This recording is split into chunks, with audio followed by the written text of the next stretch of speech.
In September of 1781, the British slave ship, the Zong, set sail on a voyage not so different from thousands of others. The Zong left the Ghana coast of West Africa, carrying 442 enslaved Africans, twice the number of people the ship had been designed to carry. They headed for the British colony of Jamaica.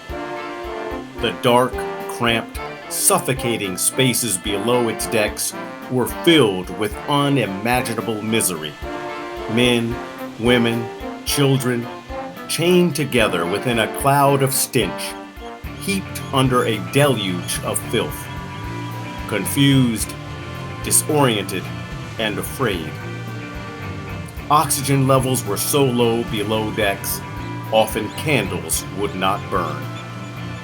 This was the Middle Passage, the most treacherous leg of the Triangle Trade, a trade in which Europeans traded goods with Africa for enslaved people to work in the European colonies of the Americas.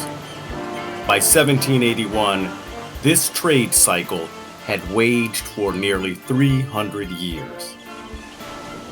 Slave trading companies were well aware of the dangers of such a voyage: shipwreck, death of human cargo due to poor conditions, even slave revolt. Slave trading companies knew any one of these scenarios would result in money lost. So, like most other slave ships of the day, the Zong had insurance. Just like today, insurance policies protect people from loss. If property is lost or damaged, the insurance company will pay back the value of that lost property.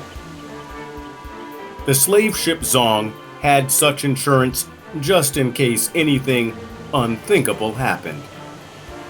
The unthinkable did happen.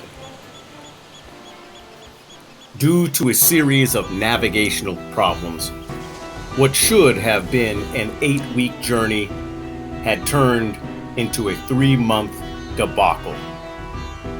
The Zong found itself stuck in the doldrums, an area on the Atlantic Ocean where there is the absence of wind currents.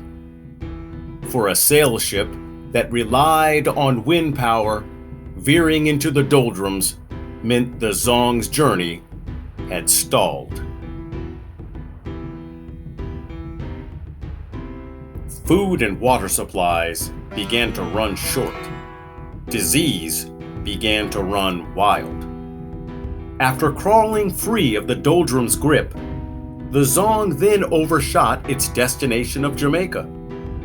With water barrels running low, and much of the Zong's enslaved cargo of people dying, the captain of the Zong made a horrific decision.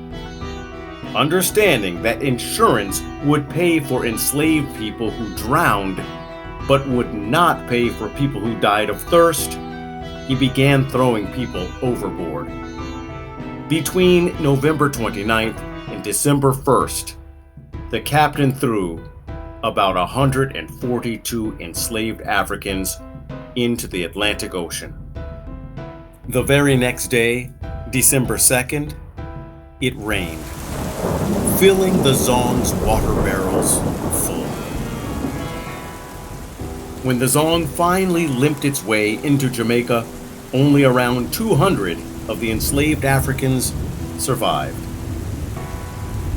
The insurance company refused to pay, claiming the Zong should have been equipped with enough water and supplies for the journey. After a court battle, the insurance company did not have to pay for the lost property. In 1782, criminal charges were brought against the captain for the murder of African people. But the court ruled that African people were not people, only property, goods to be bought and sold. This time the court ruled in favor of the captain, saying, "It is madness to accuse well-serving, honorable men of murder. This case is the same as if wood had been thrown overboard."